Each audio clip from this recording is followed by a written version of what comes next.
Yeah, haha. It's like whenever I go on the road and I'm like, somebody clogged my toilet.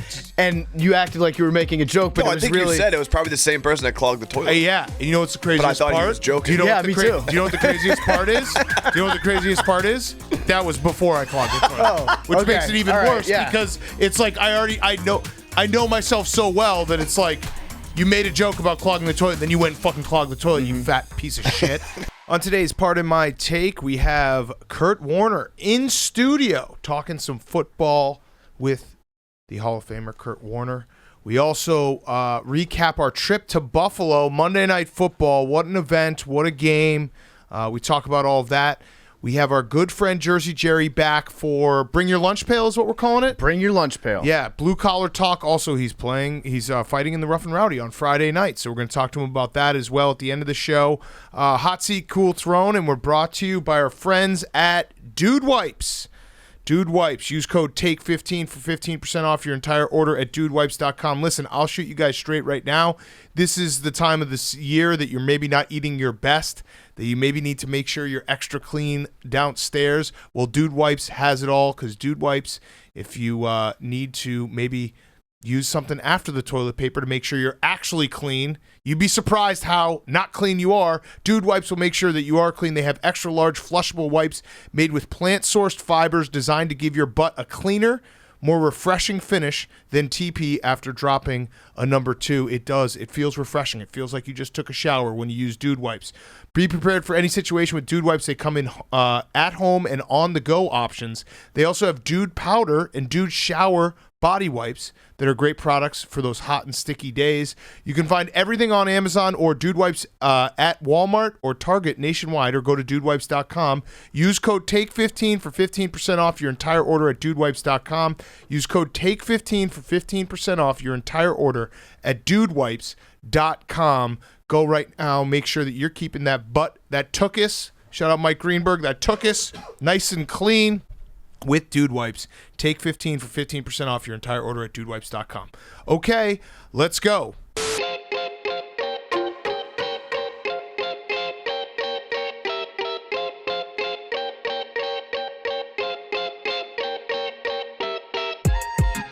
Welcome to Part of My Take, presented by Tostitos, the official chip and dip of the NFL. We love Tostitos, the greatest chip and dip ever. You got to be eating chips. You got to be eating dip this time of year when you're watching football. Thank you to Tostitos. People at Tostitos are really pissed off at me, by the way.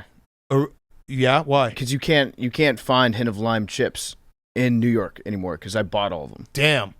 Today is wait, how do I usually do it? Now I'm all fucked up. I threw you off. Yeah, today is Let me Wednesday, start it over. December 8th. You could say the Hint of Lime thing again. I wasn't ready for that. All right, ready? Okay. Today. Oh yeah, I do the today. All right.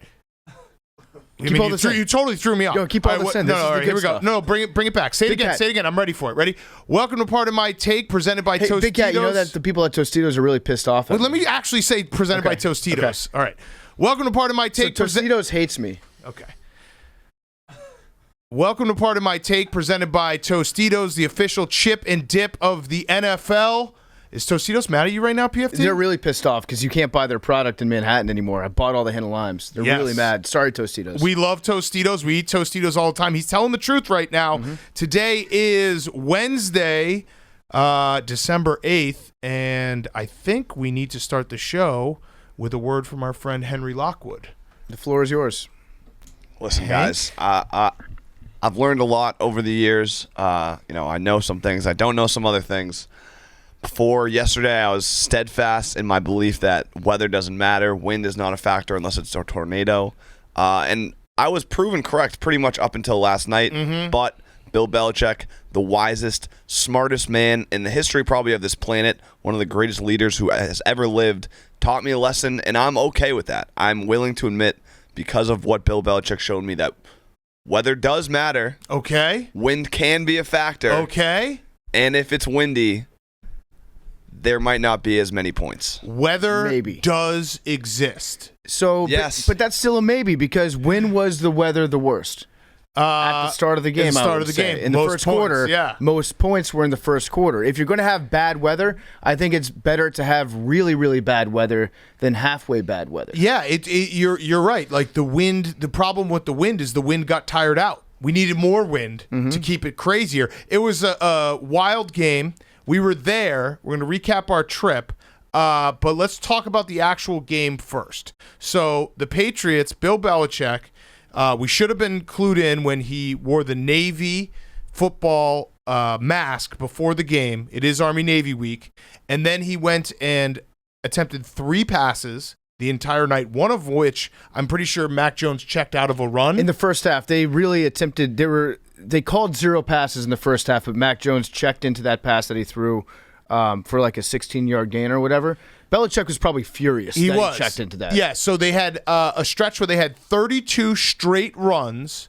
93% of their play calls were runs. They ran it down the Bills' throat. It became so hilarious and ridiculous that I kept on saying while we were at the game, I was like, they can fuck them up with a pass here because no one's expecting it.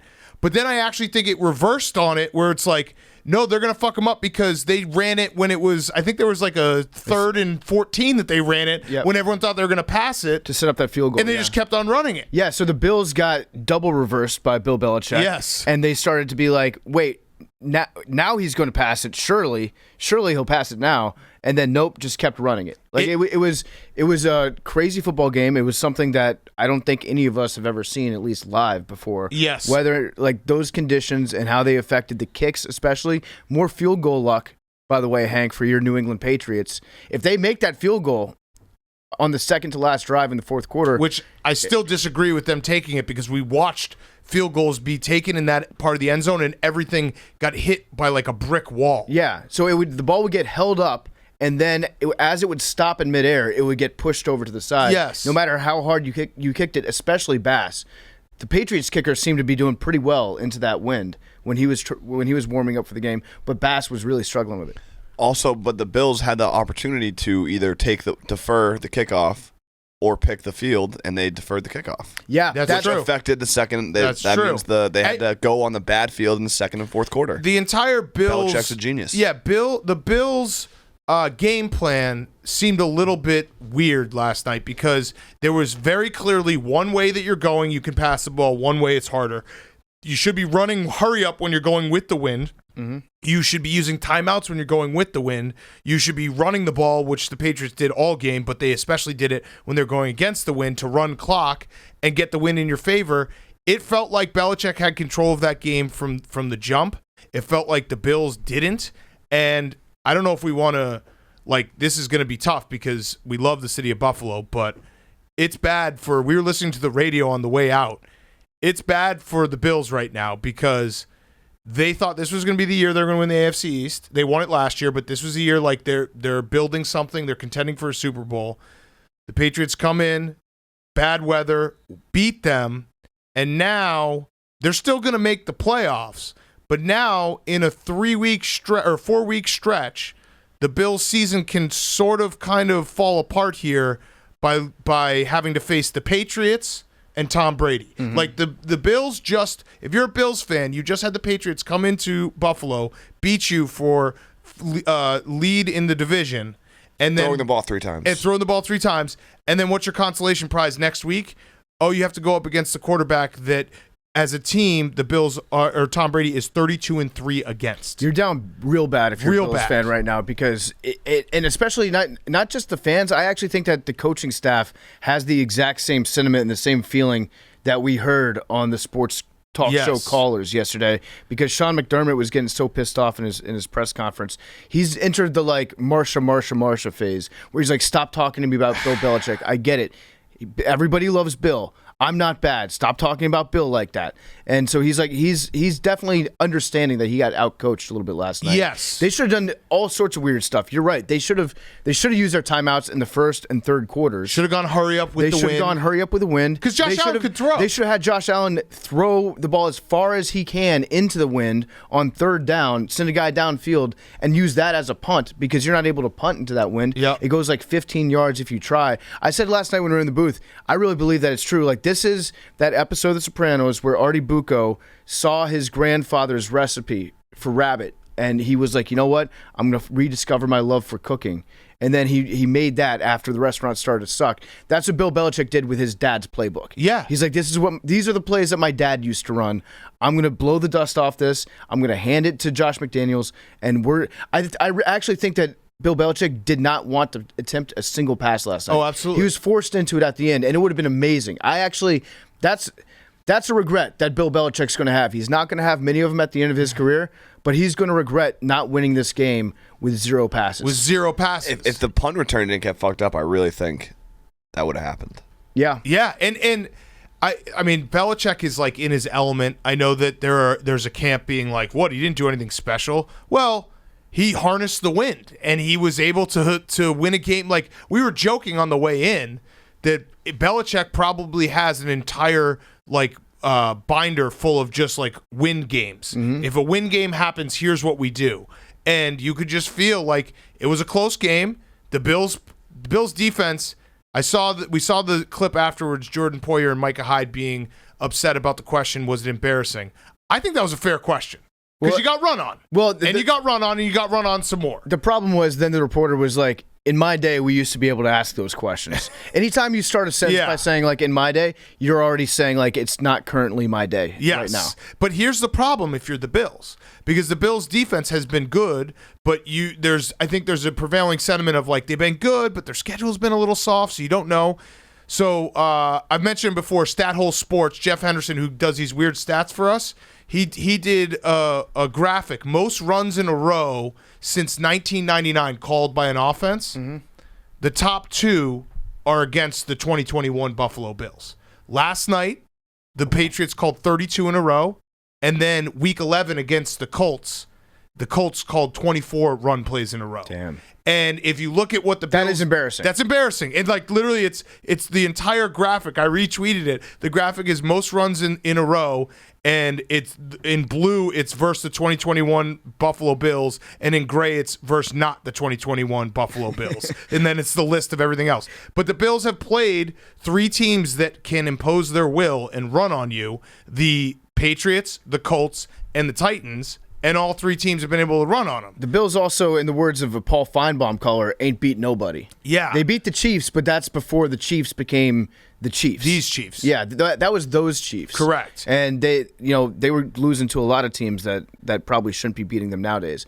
But yeah, the Bills, they struggle against good teams. They struggle against more physical teams, and that is embarrassing for a defense. It's bad. And I was watching Baldy's breakdown of this game. This is Baldy in his element. I'm pretty sure Baldy just like went outside in his own backyard where it was cold so he could watch this game to feel like he was there. He was breaking down how the Patriots were calling the same play, the exact same play over and over, but they were alternating. We're going to run it to the right, and then the next play to the left, then the next play back to the right. It was going back and forth, shout out Ray Allen, and they were doing the exact same running play, and it was working every single time. It's Jim Harbaugh-esque. I think Jim Harbaugh actually did that in a bowl game where he ran the same exact play like 13 times in a row. It is the most demoralizing thing when a team runs on you and they know that they're gonna run and you can't stop it. Now, we don't want to be all doom and gloom because, like I said, it's terrible. Keep it coming. If you're a Bills fan and it's like we lost that game, I feel and bad then we for Bills played fans. Tom Brady, who's like our like.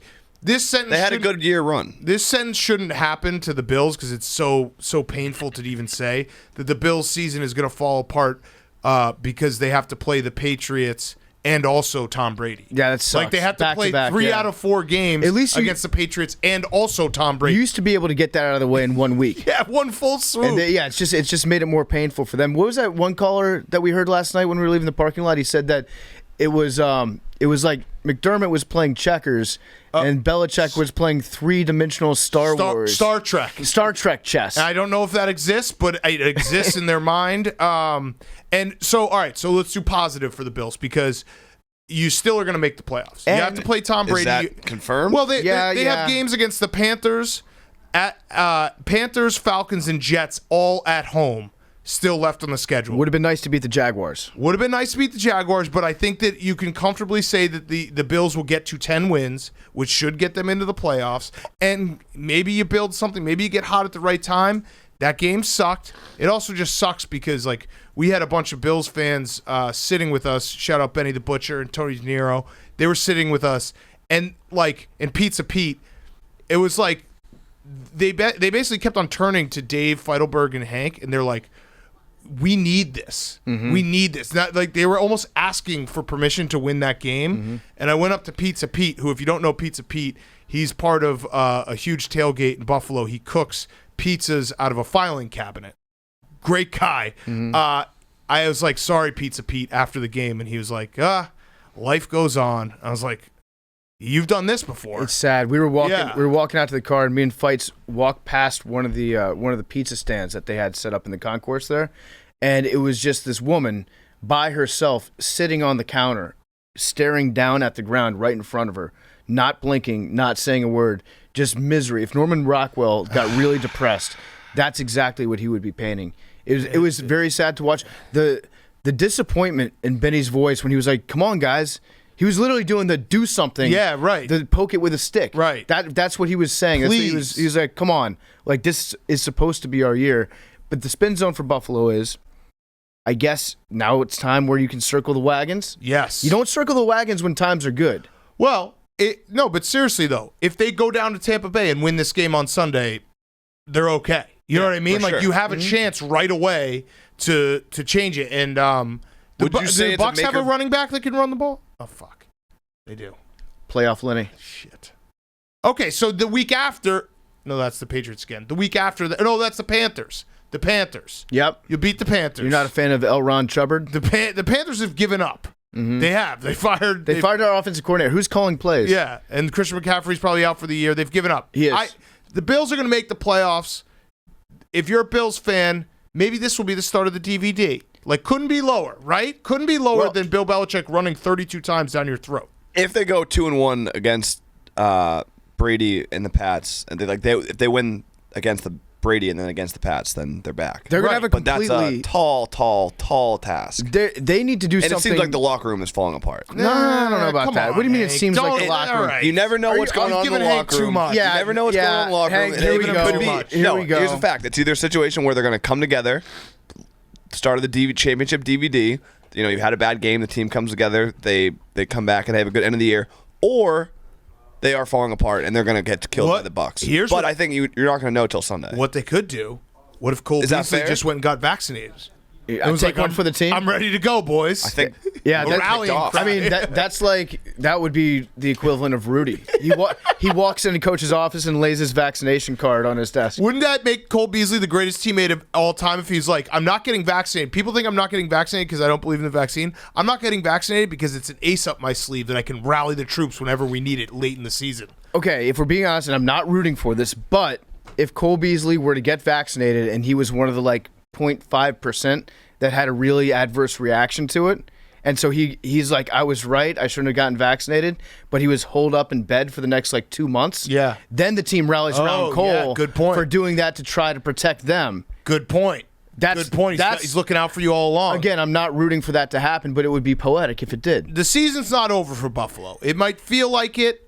Speaking from my own experience, this is I'm about to do the same thing on Sunday night.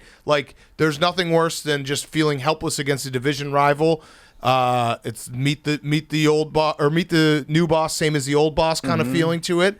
But trust Buffalo. Trust. I think they'll be okay. They need to do something drastically different, though, the next time that they play the Patriots. On defense, Make them pass. they're probably going to, they might do the defense that the Chargers did to the Ravens. Remember that in the playoffs a few years ago? Yeah. Where they just put 9 dudes up close to the line of scrimmage the entire time. Beat us, Mac Jones. Beat us, Mac Jones. You can live with losing to Mac Jones. Yes. Although I do love the fact that Patriots fans are like, see, this is Mac. He's a great game manager. Mac did not lose us that game. I mean, oh, actually, no. I was going to say he went the whole game without fucking up a handoff, but I didn't see a replay of the pitch that got fucked up. Hit him That in the might have been- hands. Okay, so they hit him in his hands. If it hits you in your hands, you got to catch it. Touch it, you can catch it. Now, Hank, do you think the Patriots might be peaking too soon? Oh. I kind of do, actually. Oh. Yeah. Well, the Colts are a pretty big game coming up. You're going right back to... Well, we have the bye. Oh, the bye, that's right. The buys are too late this year. This is too late. Yes, buys shouldn't happen in fantasy December. playoff football season now. And people have Coming out buys. bad Travesty. Yeah. Is it Trent Brown, the left tackle? Yeah. He's insane. He is the largest man biggest ever. person I've ever seen in my life. He makes everyone else look small. The tight end, Jonnu Smith, right? Yeah. That was lined up next to him. It looked like me standing next to Big Cat. It's crazy. Trent Brown standing next to Jonnu. It was insane. He's got to be like 6'9", 350. He's you might have been generous. One other thing about the game that we got to mention. I don't think this is a take that is like a prevailing popular take, but I saw enough people say it that we have to address it. The fucking nerds that were complaining about the weather, that were saying all games should be played in a dome. The one tweet from this guy, Jay Berman, he said, "This isn't fun or funny. It inexplicably impacts the outcome. How are you okay with that? Just end the charade and build 32 domes, please." He's right, because it's not fun or funny. It's both fun and funny. Yes, because, listen, I was thinking about it, and it might be recency bias, but I think if maybe next year we could do a poll. What are the two most memorable Monday night games we've had in the last 5 years? I would probably argue that it's last night because of how weird and different it was, and then Chiefs-Rams, which was perfect environment, crazy offense. Why not both? The reason why playing outside and having to deal with the elements in December is fun is that you have games like last night. Do I want to watch that game every single day? Absolutely not. But it was weird. It was fun. You saw coaches adapt or not adapt if you're Sean McDermott. You saw football that you haven't seen in a very long time. You will remember a 3-pass game with 32 consecutive run plays. That's what makes sports fun. Being every game should be played in a dome in perfect environment is making it's arena football. You're making it completely sterile. You're making it all the same. You're basically saying we want to have a track meet every single game and we don't want to have any variables. The variables in sports make it fun. Think about baseball. Every single field is different. I think they should do that with the NFL too. It's fun. It's fun. The Vikings should have just one pole for the uprights to make it even. It's basically if you have a take of every game should be played in a dome, I just assume that you essentially want football to be played on a spreadsheet. Yeah, you don't like watching the games. You would prefer to watch the little dot diagrams that they put up after the plays. They're like, wow, look at this play. The freaks that nut over the dot diagrams absolutely confuse me. Why do you want to look at that? You're more interested in seeing, in theory, if this game was being played, if this game was being observed by a robot. Right. This is what it would look like. No, you want the variables. You want the snow. In fact, the more drastic the weather conditions, the better. Across the board, in all sports. It's so much more fun. It reminds you of playing snow football when you're a kid, which is the best time that you can ever have in your entire life. And not to get horny with it, I'm not being horny. Okay. For the record, I'm not being horny. Miley Cyrus is hot. Yeah. Would I want every woman to look like Miley Cyrus? No, I wouldn't, because then I'd miss out on the Cardi B's. Right. You want a little variety. It's a weird analogy. You want to get following you. No, I'm saying Buffalo weather is ratchet as fuck. Yeah, and you need a little bit of ratchet to spice things up. Well, it's also, guess what? It's fun in the playoffs when it's hey, if you want home field advantage, if you want to have weather on your side, I happen to enjoy when a team builds around the weather and they're hey, we're gonna run the craziest thing about the Bills right now, and I don't want to bring it all the way back to dumping on the Bills because they are still a good team, but they gotta figure out a way to be able to run the ball. Mm-hmm. It's gonna be cold, it's gonna be windy, it's gonna be snowy in Buffalo in December. You should have a team that can run the ball because that's what the Patriots have built. I love the element of every game is different and played in different circumstances. So anyone who says, I don't think this is a popular thought, but I saw enough of it last night that I had to say those people are nerds, dorks, and losers. Anti-football pussies. There we go. Anti-football pussy of the week. Yes, I'm those also guys. still, I just want to clarify on my stance. I will still be smashing pretty much every over in any game with weather existing. Good clarification. I acknowledge its existence. Yes. Okay. You're no longer an atheist when it comes to weather. You're agnostic. Right. Yes. You're just going to ignore it, but you acknowledge that it's there. Right. By the way, it's not unheard of to think that Belichick has something to do with how the weather is being formed. Yeah. If any coach had a cold machine or a wind machine, it'd probably be Bill. It was so bad in the van. So let's talk about our trip because it was a great trip. We went to Wingnuts.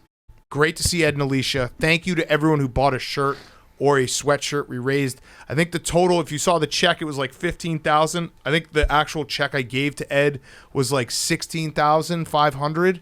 And the shirts are still up there. New shirts, too. New shirts, sweatshirts, size, sauciness, crunch with a buffalo wing. If you buy it, we're going to still keep giving them money.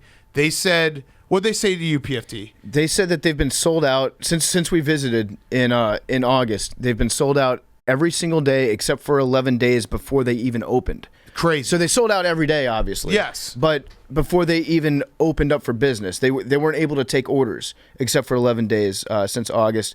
And Ed was very happy to see us, and it was good to see Ed and Alicia thriving. Like, they were genuinely, they were grateful for everything that you guys have done for them by buying these shirts and going to visit them. Yeah. And they truly do love you guys. If you are trying to get wing nuts and you're in Buffalo, it might be frustrating, but the process they've got right now is hit them up on Facebook Messenger, and they'll reply to you one by one whether or not they can fill that order. They don't have a better way to take care of it right now because they're so busy. And hopefully this money will help that. Yeah, hopefully that'll help that. But they're so busy, and the wings, they're just as good, if not better, than when we went there in August. I told Ed, I was like, Ed, I kind of hate you because you ruined chicken wings for me. I can't eat chicken wings anywhere else. And he goes, you're welcome. Yeah, no, but it's the truth. Yeah. It really is. Like, having those wings changed my life, changed all of our lives. Mm-hmm. So it was great seeing them. It was great being in Buffalo.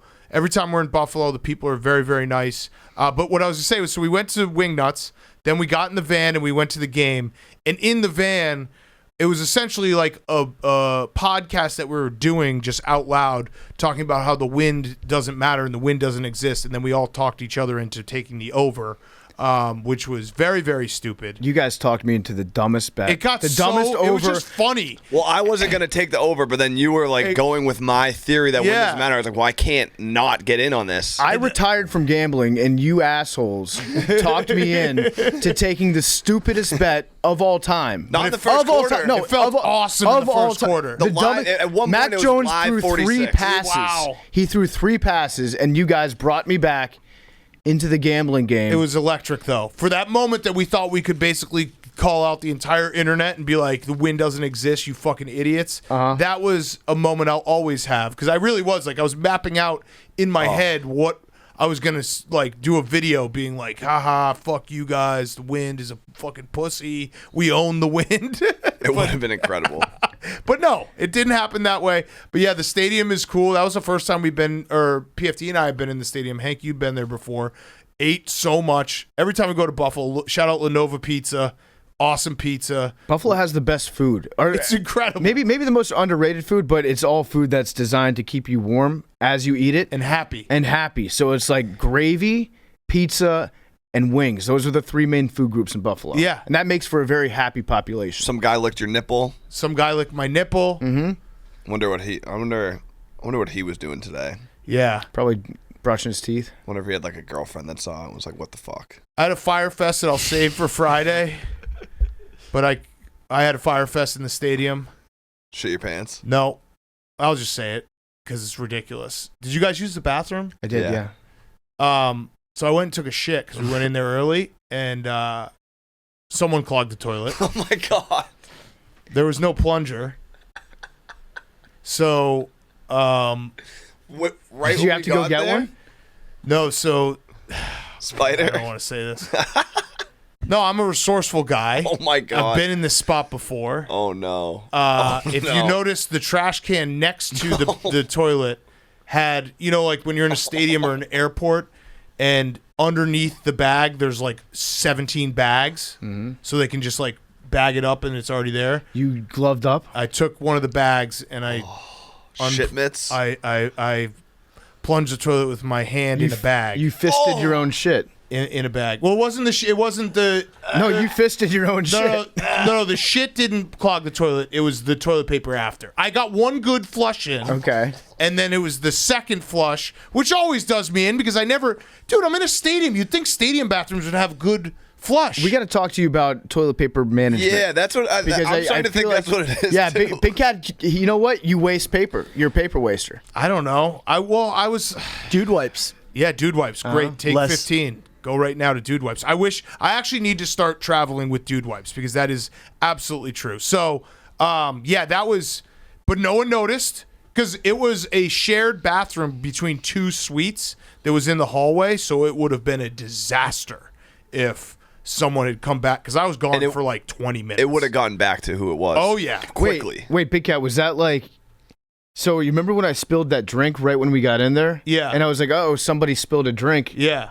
Probably the same person that spilled a drink in the van earlier. I don't know who it could have been. And then Big Cat immediately responded with like, yeah, haha, it's like whenever I go on the road and I'm like, somebody clogged my toilet. And you acted like you were making a joke, but no, it was I think really... you said it was probably the same person that clogged the toilet. Yeah. And you know what's the craziest part? But I thought he was joking. Do you know yeah, me too. Do you know what the craziest part is? Do you know what the craziest part is? That was before I clogged the toilet. Which makes it even worse because it's like I know myself so well that it's like, you made a joke about clogging the toilet, then you went and fucking clogged the toilet, you fat piece of shit. I'm 2022 is going to be my year. Listen, I'm going to get in shape. I loved it in Buffalo. I had a great time. The food was obviously amazing. Wing Nuts was great. I would not trade that for anything. I love those chicken wings. But I ate so much chicken that I got nightmares last night. Oh, I woke up with heartburn. Have you ever gotten nightmares from just eating food? That's where I was at last night with sodium and fat. No, I had a thought today when I was coming into work that I was like, I could be having a mini heart attack because I woke up with just raging heartburn. I was just like, that was part of my 2022 is going to be my year where I get in shape. I had to shit so bad when I woke up this morning that I wanted to take a COVID test. I thought I had coronavirus because But I love Buffalo. It's the best. It really is the best. The people are the best. The team is not so good because they can't stop the run. They'll get it together. I have faith. All right, let's do Hot Seat Cool Throne, and then we will get to Kurt Warner and also Jersey Jerry. Hot Seat Cool Throne is brought to you by our friends at HelloFresh. We've talked about HelloFresh before. I'm going to be using HelloFresh in 2022 because it's healthy and it's making your own meals at home. Don't worry about going to the grocery store. Don't worry about takeout every night that's not good for you. HelloFresh offers 50 menu and market items to choose from every week, including vegetarian, calorie smart, and gourmet options, providing plenty of variety. Ingredients travel from the farm to your door within a week, so you get the convenience without skimping on the quality. Plus, skip trips to the grocery store and avoid long holiday lines. Recipes like balsamic and fig beef tenderloin or pecan crusted salmon make holiday meals feel special without the high cost of dining out or delivery.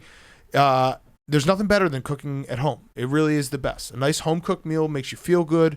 It's good for you. So do it right now. Save on an average over $65 per month when you order HelloFresh instead of grocery shopping. That's more money to spend on presents and activities. HelloFresh is incredible. I had a little chicken dish with some rice. It was the perfect portion too, because that's the thing is I'll cook and I'll just cook way too much. HelloFresh has a perfect portion where it's just a great meal. So go to HelloFresh.com/PMT14. Use code PMT14 for up to 14 free meals and 3 free gifts. HelloFresh.com/PMT14. Use code PMT14 for up to 14 free meals and 3 free gifts.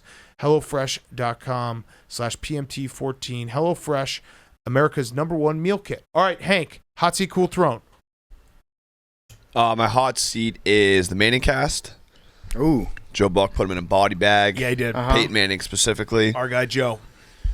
They were talking, they asked Joe Buck, they're like, when a game's a blowout, do you ever wish you had a guest on so you could, kind of fill the conversation because the game's such a blowout? And Joe Buck said, the last time I even thought about that was your Super Bowl game against the Seahawks when they got fucking smoked. Boom roasted. Almost like it was set up. Almost. I don't think the Manning cast would do that, though. Me neither. My cool throne, I don't know whether to put this on the hot seat. By the way, Eli's getting younger. Yes, he is. Have you noticed that? He's getting younger. Peyton looks like he's 70. Yeah. No, Eli, every time I see Eli, I'm like, why did he retire? Yeah. Eli looks younger than Daniel Jones. Yeah, it's crazy. Is Miami on the hot seat or the cool throne? They're on the cool throne. Miami's on the cool throne. They got everything figured out. They got Mario Cristobal. He's coming home. Kind of like hot seat for being a scumbag university. Yeah, I don't know about the Manny Diaz part. Are you talking about the healthcare part? The healthcare part and the Manny Diaz part. The healthcare part is pretty crazy. Pretty scummy. So they've never used any of their healthcare budget or any budget outside their athletic department until now to buy a head coach. And don't get me wrong, like Miami's used money from plenty of unscrupulous sources before. In fact, that's usually when they're at their best. Right. When they dip into Nevin that. Shapiro. Yeah, exactly. So I guess they made like $400 million in profit last year during the coronavirus. So they're like, hey, let's kick some of that money in the football program. All I'm saying is, like, it's the U. What do you expect? Yeah. Listen, if you had Cool Throne. That's why I was debating whether or not they should be on the hot seat or Cool Throne. I think they should be on the hot seat, but apparently no one cares. Everyone's like, oh, this is good for them. If you ask Danny Boy Kane, is it cool if we use this COVID slush fund? He'd be like, yeah, let's do it. Because he's probably, he didn't have COVID. What do you have? The swine flu. No, so he didn't. No, he did not. I'm pretty sure he did. No. Oh, he got attacked by a bear. That's no. Right. But yeah, no, Mario Cristobal is a great hire. I did feel really bad for Manny Diaz because it was essentially an open secret for the last 2 weeks that Mario Cristobal was going to be the next coach. But Miami was like, we don't want to fire someone until he puts ink to paper. So instead, we'll just have Manny Diaz keep going out and recruiting. And he won't be the coach, but he is right now because we don't actually have the contract. Hurricuck. It was bad. It was everybody knew that it was happening, and Cristobal obviously has deep ties to Miami. But it's back to the situation of what do you expect if you're Manny Diaz, the way that you were brought there. Like, you left Temple after one day, right? Was he at Temple for a day? No, he was a Temple coach for a while, but he did leave Temple poorly, I'm pretty sure. He left Temple very quickly to go to Miami. So I don't know. Might have been, That's just college football. That's just how it shakes out with college football. Now this is the new norm. Now Nike is going to throw a bag at somebody. I don't know who it's going to be. Chip Kelly, maybe, back to Oregon? Oh, yeah, he did leave Temple after like a day. It was like a day. It was like a George O'Leary. Yeah. He was named on December 13th, 2018, and on December 30th, 2018, he was named Miami head coach. Yeah, because that's the job that he wanted. So, yeah, 3 weeks is a long time. And also, Manny Diaz probably got a buyout. Yeah. He's probably doing okay right now, so I'm not gonna shed any tears for Manny Diaz. I'm rooting for the U to be back because it's fun. Yeah. Miami's a good football team. Absolutely. They're definitely one of those programs you want them to be competitive. And I think Mario Cristobal, like, if you know anything about Mario Cristobal, he's a tremendous, tremendous recruiter. So he had Oregon recruiting better than it's ever recruited. All he has to do is keep some guys in Miami, and they'll be back to at least contending for ACC titles. Mm-hmm. They're getting to the Alabama level, Ohio State, that whole echelon is a lot longer of a haul. But I think Miami fans would take losing by 40 to Clemson in the ACC championship. Yeah, but now Venables is gone from Clemson. Yeah. So now that the ACC is wide open. Yeah. The ACC runs through Wake Forest. There it is. Be careful. Kenny Pickett. Go back one more year. Kenny Heisman. All right. Your hot seat, Cool Throne. You had your. You got one more. Was Miami your Cool Throne? Miami was kind of both. I guess it was. I had another one. What's your other one? No, it's fine. Throw it out there. No, it's fine. Say it. it. Schrodinger's U. Say it. Outer Banks, back for season 3. Oh. Okay, cool. I didn't finish season 2. I watched season 2. I didn't watch season 2. The geography it confused me quite a bit. I watched the first couple episodes of season 2. I think it's a summer show. And I think, did it come out in the fall? That was me trying to make an excuse. I just realized it's not a summer show. Yeah, so it's not. It's a July show. It's a pandemic. Yeah, it's a pandemic locked in show. your house. Has anyone watched Tiger King, the new one? No.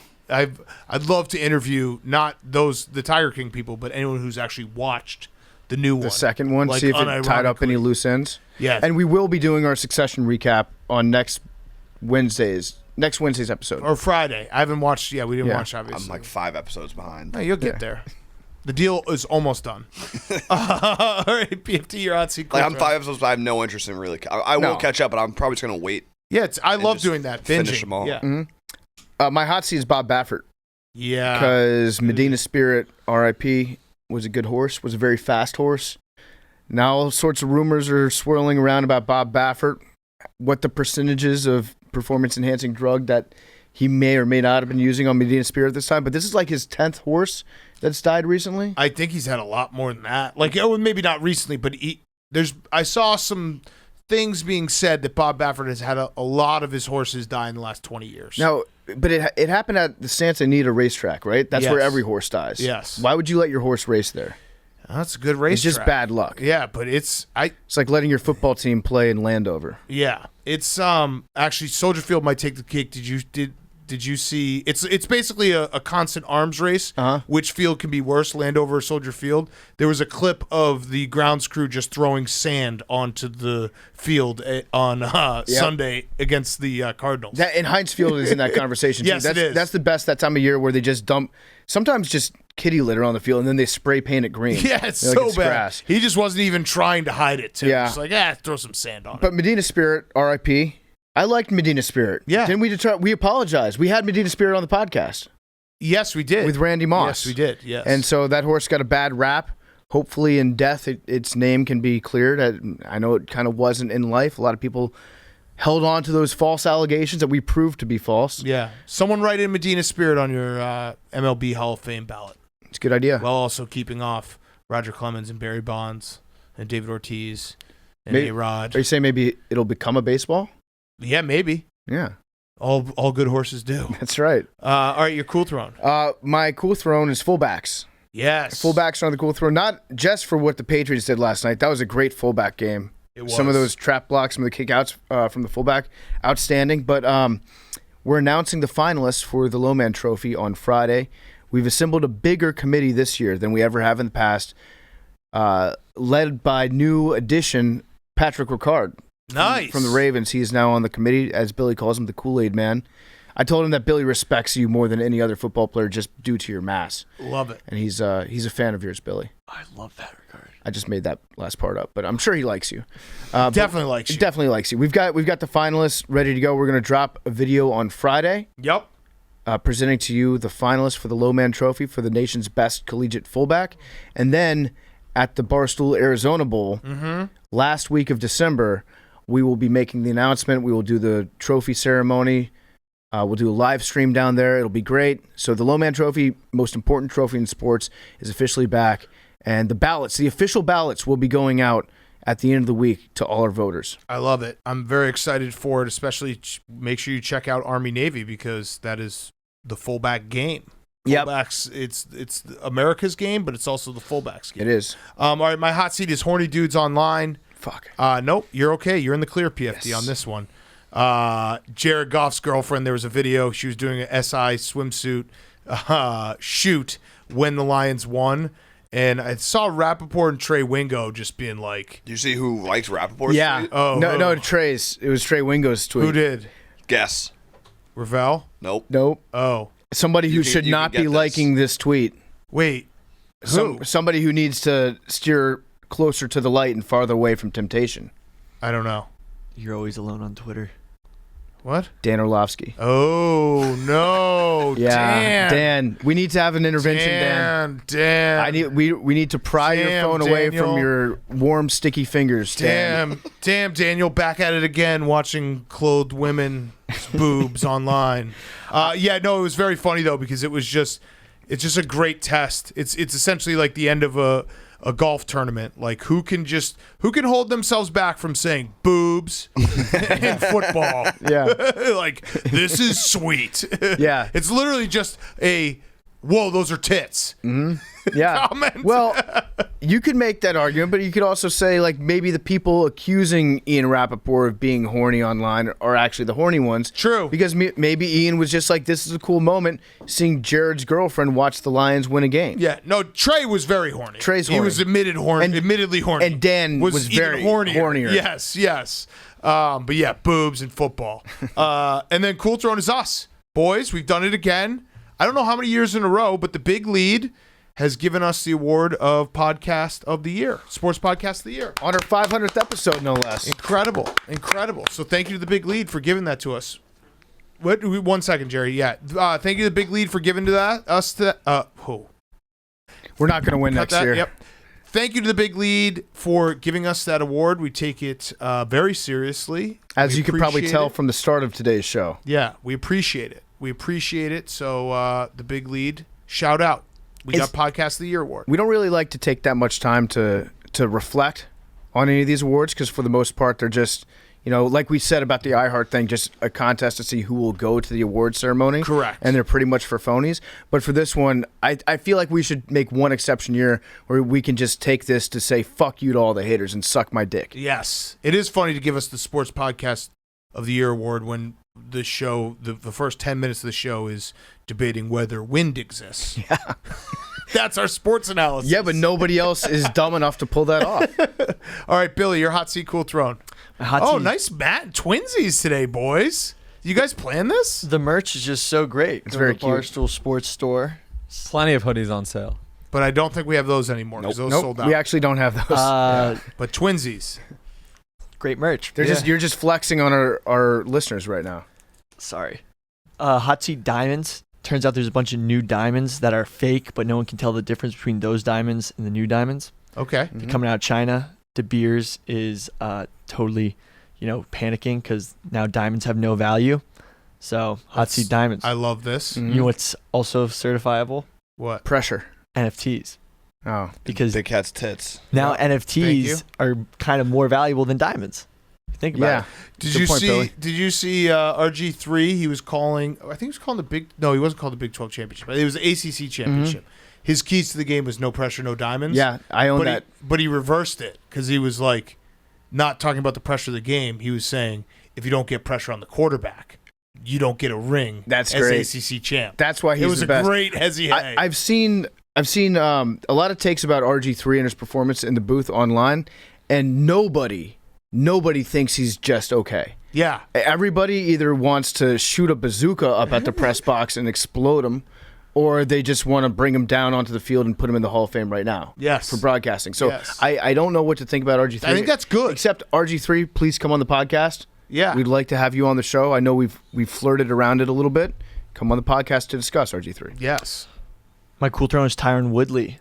Yeah. Tommy Fury cracked his rib. He's out of the Jake Paul fight. Tyron Woodley stepping in to get his second crack at Jake Paul. So Oh, I like what you did there. yeah, Cracking a crack. Tommy Fury also just realized that he's not a good boxer. yeah. So He saw that Jake Paul's record wasn't 0-40. And he was like, I don't know. This is usually I fight a hobo that they just drag in handcuffs. Yeah, I Tommy Fury was like, wait, I struggled with Jake Paul's sparring partner, who is 5'8", and now I'm going to fight Jake Paul. Maybe I shouldn't do this. I wonder who cracked his rib in sparring. That's a good question. Yeah, that is a good question. Yeah, he probably got beat up by his sparring partner, and he's like, I can't fight. He probably just got into a fight at a bar and got his ass kicked. Yeah. Jake, your hot seat, cool throne. My hot seat is pasta. A truck carrying $20,000 worth of gnocchi was stolen in Australia. What? I didn't even know they can carry that much money's worth of pasta in a Wait, truck. how much? $20K. That's not a lot. That's like the Lufthansa heist, basically. Yeah, but that's not a lot of pasta, you think? It seems like a lot. 20,000. Gnocchi's pretty on the higher end of pasta. That's fair. Is it fresh or frozen? Makes a I don't difference. Fresh. If It's freshly made. fresh pasta, Was it? Yeah. That's Yeah. good shit. it's not That's that some much good pasta shit. then if it's fresh. Yeah, Fair. that's good shit. My cool throne are memes growing up. We saw this viral kid from the Popeyes. I think it was Popeyes. He was holding the cup, looking freaked out. Now he's a high school state champ. Hank is. He doesn't believe him. Hank's woke on the internet. Yeah, he doesn't believe was, that it's him. That was hurtful. I never said that. That was hurtful what you did about the memes growing up part. Because, Why? I mean, PFT and I were like 28 when that meme dropped, but I appreciate that. Okay. Yeah. You're speaking to the younger audience. We Fair. at one time existed in a world that had zero memes. Wow. We were pre-memes. Blows your mind. But yeah, that was crazy. That was Wild? It was it pretty was wild. it Pretty was wild. It was pretty wild. Are we sure Because he's young in the meme. And he's old. Yeah, wild. Yeah. Are we trying to verify his identity? No, He is Hank just. I never said sees, this. Hank sees any like cool story online. Nope. He's like fake.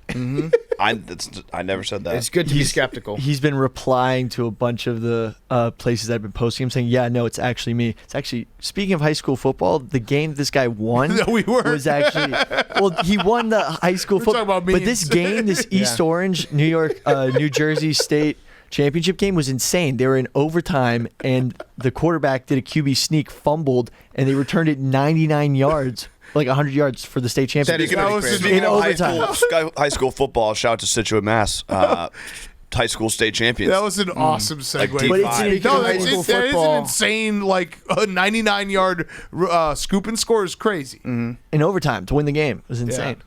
Speaking of high school football, Herndon actually didn't play against TC Williams in the second game like they had. And remember the Titans? I think it was the first game, so it's like they didn't have any film, so it makes them look really bad. Hollywood fucked that one up. Oh, For wow. the record, Fuck Hollywood.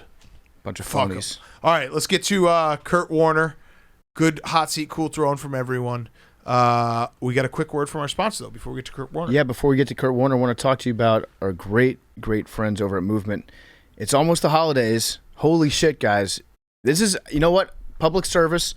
If you still haven't done your holiday shopping, I'm going to give you a warning right now because it's basically this week or you enter into last-minute panic and you're going to run out of time. This is the week that you have to take care of all of your holiday shopping. I'm doing you a favor by reminding you about this. Stop what you're doing. Take care of your loved ones. It only takes a second, and it'll mean a lot to them. They'll know that you were thinking about them. You'll be a good son, a good daughter, a good husband, good wife. Whatever the case may be, take care of it now. Don't wait. Movement is the original watch brand that broke all the rules. They were started by 2 college dropouts who didn't want to overpay for a nice watch, and they have you covered. They're bringing you the sleekest, most quality gifts of the season with hundreds of watches, blue light glasses, sunnies, fine jewelry. You can choose from any of this. You can stuff your stockings, impress your family, wow your partners, or you can treat yourself with the perfect gift from Movement. And Movement is making it very easy. They have beautiful curated gift boxes. They have his and hers gift guides, and they have free and quick shipping right to your door just in time for the holidays. I gave my entire family Movement watches about 3 years ago. They love them. They come in these nice packages, very easy to wrap or drop into a bag. They'll make them feel special. They'll let them know that you were thinking about them. They're perfect gifts. I'm telling you right now, you will not go wrong with a Movement watch. They're designed in-house. They're super sleek. They're clean. They're not going to break your bank because they start at just $95. They have clean, minimal designs and quality products. Movement has sold almost 2 million watches in over 160 countries. Be the big winner this holiday season with a gift from Movement. Go to mvmt.com/pardon. That's mvmt.com/pardon and join the movement. Now here's Kurt Warner. Okay, we now welcome on a recurring guest. We've had him on before. Great time. It is Hall of Famer, Super Bowl champ, Kurt Warner. He has his new movie out. It is out on Christmas Day. Christmas Day. It is the Kurt Warner biopic. I always screw it up in whether it's biopic. Do people call it biopic? I do that because it looks like myopic. Yeah. So it's a biopic. It is called American Underdog. It is the Kurt Warner story. Go check it out. I want to talk about the movie, but we got to start with the bone to pick. All right, let's go. So let's get right into it. All right. So we were at the game last night. You were at the game. You're calling it with Kevin Harlan, who we love. Who He's awesome. I've caught a couple Monday night broadcasts in my car. You guys do a great job. But before the game, you tweeted out, yeah, it's football weather, blah, blah, blah. Yeah. No one enjoys playing in this, and no one can play their best football in conditions like this. But what do I know? I'm a dome guy. I'll be here for all the windy action with Kevin Harlan. We had this debate on the show because we think that nights like last night are memorable in how weird and different and cool they are. And that game was so bizarre, and Bill Belichick, what he did was so different and unique that we will always remember that. Why would you want to get rid of that? Well, it's memorable for who? For the fans. We were at for the game. fans, right? Yeah. For the fans. And again, I love the fans, and part of what we do is for the fans. But why I would want to get rid of it is because when I have the Patriots against the Bills, and this is for number 1 in the division, this is for seeding in the playoffs, I want to see the best version of the Bills against the best version of the Patriots, and I want the best team to win, not the best team in those conditions. And I get it. It's what everybody says. It's football weather. This is what it is. But here's the problem that I have, and it doesn't necessarily apply to these two teams, but being a guy that played in a dome, being a guy that played in Arizona, I have no way to get ready for those conditions. And so you can say all you want about home field advantage, and that's why you play. Well, no, because the Patriots can come to Arizona, and there's no difference other than we have our fans, obviously, but they can play in my weather. I can't play in their weather because I can't get used to it. There's nothing you can do to get used to cold weather in a situation. So to me, I'm just like, I want the best. I want to be able to be my best. I want to play against their best, and I want the best to advance. And so for me, last night, I mean, I've played in that weather before. I grew up in Iowa, so I played in all that stuff. You know, and it's just like Bass kicking that ball. I'm sure when he kicked it, he's like, oh, that's money. That's right down the middle. No, all of a sudden the wind takes it and it goes to the left, and you say to yourself, what was he supposed to do there? I mean, it's easy to say, well, aim a little bit further because you know the wind's going to pick. And I don't want that stuff to dictate who wins these games and who ultimately creates history and wins championships. I don't want that to be the case. And it might be memorable to you guys. Mm-hmm. It's not memorable to me. If I'm Mac Jones, yes, I won the game, but I got to throw 3 passes. If they lost that game and Mac Jones got to throw 3 passes, what's he saying today? Like, that sucked. Mm-hmm. I didn't even get a chance to, to do anything in this game to dictate the outcome of this game because the weather was so awful. So that's my take, because I just, especially like you get to the playoffs, I just want to see the best team advance in the playoffs. And to me, the best team is the team that has the opportunity to play their best football. Okay, so counterpoint. Okay. Sports are supposed to be random. Sports are supposed to be fun. Sports are supposed to have things that teams have to overcome at different times to climb that mountain. I think weather adds that element where it's like we were talking about it, like baseball, all the fields aren't even the same. You know what I mean? There's some quirks to the game where you have to change how you're going to adapt. So the best team can adapt to every situation at the end of the day. But that's what I'm saying is like. But you played on turf. A team going from cold weather to the turf. Your team's built on speed because you get to play always on the turf. So they might not be as adaptable. They might not be built for speed, but they can still play in that environment, and it's an easy transition. What game? If I take a cold weather team and I put them indoors, I mean, what do they have to get used to? Like, maybe they put on a little weight because it's cold. What game hurt you? What game? I know there's a specific game that brought about this take. What was it? I mean, the game was against New England. When we were an Arizona team, okay. And we came out here to play New England, and it was snowing, and it was a wet snow. And so, like, after the game, you hear about New England, and they're like, oh, yeah, we put Vaseline on the bottom of our cleats. We're like, what? What does that mean? That doesn't sound like the Patriots. You put Vaseline. No, I don't think it's illegal, but it melts the snow. And so all of us have this packed wet snow on our cleats, and we're slipping all over the place. And they're like, hey, we put Vaseline on the bottom of our shoes. And so my point being is that there is a mental component to playing the game. And there is something to what you're saying is that, oh, yeah, we both got to show up in that game, and we've got to play football. And I get that because I grew up playing in all kinds of conditions. But the bottom line is, how do I do that when I play in Arizona? How do I get acclimated for that junk when I'm in Arizona and I get to fly out on a Saturday and I got to play on a Sunday? There's just no way for me to do that. But the variety is what makes it beautiful, though. Yeah. Like, I like the variety. If you say so. Yeah. What's your favorite meal? Pizza. Would you want to eat pizza for every single meal? Over anything else, yeah. No, but I mean, every that's the only meal that you can have. Would I want to? No, not if I have choices. Yeah, so it's a variety is the spice of life. That's what makes sports interesting. Okay. Would I rather play in a dome in every game that I play than anywhere else? Yeah, we're not saying dome football is, I'll is take bad every football. Game. I like every game. By the way, just some context here because I just went and looked it up. The Patriots won 47-7. 47. Kurt Warner was 6 for 18 for 30 yards. That sounds like a pretty good beer special. Though. I understand where the genesis of this take is. Right, it makes sense. The genesis of the take, and so you hear all makes sense. You hear all kinds of stories, but so we get off the bus, and I heard stories from our coaches up in the box that. As they went up to the box and we went out onto the field, that all of a sudden there was like an eruption, a cheer from the Patriots, like coaching staff or box or whatever's up there. And come to find out later that all they did was look down at us, and our whole team was over by the heater, before the game as we're getting warmed up, and they're cheering like, we got this thing. These guys have no chance. But it's such a real thing, is that the mental component to going from a warm weather place to a cold weather place and having to deal with the cold weather, having to deal with the elements and not knowing how to do that is a real thing. And again, I get it. If you're a Buffalo or a New England, you're saying, yeah, we want that because you get to practice in it every day. You get to work on those things every day. I can't help it that I got drafted or signed by Arizona. So I have no chance in that setting. And so, you look at the NFC and you got the Packers. Packers are probably we need home field advantage. We get home field advantage. All these teams are going to be messed up when they come here. I can go to the Dome in Arizona. I can go to Tampa, and we can play. So we don't deal with as much of a disadvantage as they do having to come to our place because we're accustomed to it. Isn't it kind of beautiful, though, in professional sports that certain keep using teams... this word beautiful. It is beautiful. Like, did you see the picture I sent last night? I was there.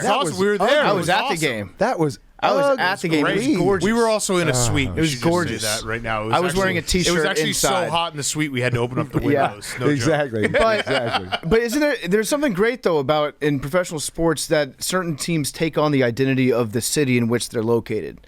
Different parts of the United States have different things that make them unique and make them different and make them interesting. And so in Buffalo, I love seeing the people that are wearing like the parkas or the one guy that's like shirtless out there, wearing the Zubaz pants. I love seeing in Green Bay when they've got half the stadium wearing hunting camouflage with the dots of orange that you see everywhere. Yep. I like that stuff. I like when you go down to Miami. Everybody is, they look like they're in Miami, Florida, So I like the variety that it gives you. I think it's a good thing for professional sports. I can understand from your perspective as a quarterback, you're probably actually the last person that, you know what? I've actually changed my mind talking to you. I think that for you have the exact correct take. As a quarterback that loves to throw the ball, I can understand why you would not like that sort of weather. But as fans, and again, we love it. 47-7, 6 for 18 but for again, 30 yards. That goes a long way in my experience. You want to lay down on the couch? We can really dig into this experience. I think the bottom line is, have you ever thrown a ball that slips out of your hands? Yeah. Just slips. Mm-hmm. And you say to yourself, what? There's nothing I could do about that. Like, it slipped out of my hands, right? If you've ever kicked a field goal and you go, that's going right down the middle and the wind blows it to the right. Or you throw a pass and you're like, oh, that's money. And all of a sudden the wind takes it and you miss. You have situations like that and you go, what am I supposed to do there? I threw it, I kicked it, right? I did exactly what I've been doing my whole life, and it didn't work out for me. So now I'm going home and you're advancing in the playoffs because the ball slipped out of my hands. That's the kind of stuff to me that I don't ever want that to dictate a game, because you can say what you want. There was nothing I could do about a ball slipping out of my hands. I mean, we've all seen it. Baker a couple weeks ago, ball slips out of his hands. I've seen Eli do it a million times. Kyler Murray did it last week in Chicago. Goes to throw it, ball slips out of their hands. I just don't want that to dictate whether I advance in the playoffs or not. And other people, I got buddies that are like, that's football weather. That's how it should be. I'd rather not. I think it's partially, too, that football has advanced to a point where it's obviously a passing league. So there's something that's fun about a team that can impose their will and run the football down another team's throat. And like those teams, in a weird way, have become the fun outliers. Like when San Francisco's rolling, it's fun to watch them play because it's different than the rest of the league. And I don't have a problem with that. I mean, you're right. I enjoy that. I don't. It's not that I don't enjoy good defensive football or I don't enjoy a team that can run the football, because I still believe games are won in the trenches. As much as I like to throw it and as much as we like to see these high-flying numbers, I appreciate good football no matter what it looks like. My whole take is just I don't want the weather to dictate a play or something that ends up dictating history because you can't control it. I'm with you. You can look at the punt last night with N'Keal Harry, and I can easily say to myself, just get away from the football. Like, that was a mistake that you made. I'm not blaming the wind for you trying to even catch that thing when the wind's going nuts. But a ball slipping out of your hands or the kick that just gets blown, because you watch the kick, it was going through. I mean, if there's no wind or a little less wind, that ball's going through. And then all of a sudden it takes a right turn. That was awesome. And you're saying it's awesome. And that kicker's going in going, Coach, I just lost the game for us. I get it. They should have kicked. But I don't know what I should have done. He was missing that kick situation. the exact same way in pre-games, in the warm-ups. So actually, he was making more than Folk was making on that end. But anyway, I saw a really nasty one that really hit the wind. You can aim a little bit further, because you're right. He hit it right down the middle, and it blew out to the side. It sucks because you are trained as a kicker. The middle never changes. Right. That's what Morton Anderson taught me. Yep. Middle never changes. Aim for the middle always. You don't want to ever aim for a post because that throws you all off. You're not used to it. Yep. But I think the difference between us and you, and we can leave it at this, we can agree to disagree, is that you like good football. We like weird football. Mm-hmm. Yeah. And I don't, good football. And I don't but the mind, weirder the better sometimes. And I actually don't mind weird football. Just when it really matters, to me, is what I worry about more than anything. Like, I can live with last night in the regular season. I don't want to see that in the playoffs. I mean, and again, last year, Bills, Ravens in the playoffs, I believe the weather dictated that game. I still think the Bills were the better team, should have won the game, but I just want to make sure that come playoff time and who's going to the Super Bowl and who's advancing and who's writing history is not done because of some fluke thing that happened with weather or wind or rain. I just want it to be the best team. Okay, so you obviously watch the whole league. You call the games on Monday night. You're watching all the quarterbacks. Can you give us a quarterback that you have been surprised by this year, and then a quarterback that maybe you're a little disappointed in? That's something we don't see because we're idiots and we just watch the ball. Quarterback that I'm surprised by. I mean, or who's playing like, hey, this guy's playing way better than people realize. Yeah. I mean, the first guy that jumps to mind is just Mac Jones. Yeah. Just because of him being a rookie and just what they're doing now. And again, I understand, last night he threw 3 passes, so I know he gets credit for, 7 straight wins. But he's playing really good in this run. And, and if I compare him, I'm just not just saying, oh, he's a rookie and he's playing really good. He's playing really good football. Yeah. And I always look at the quarterback position, some people look at it athletically. Some people look at how many plays you make. I look at it mentally. And I say, does he know what he's looking at? Does he know how to make different throws? Does he get his eyes in the right place at the right time? And he's doing that as well as just about anybody in the league. And that impresses me. And he's also a young guy. And he's also got his team as the number 1 seed after starting 2-4. I mean, there's so many different things. So that's the guy that probably jumps out more than anybody, when I'm kind of thinking about the league. Who else? Like Kyler.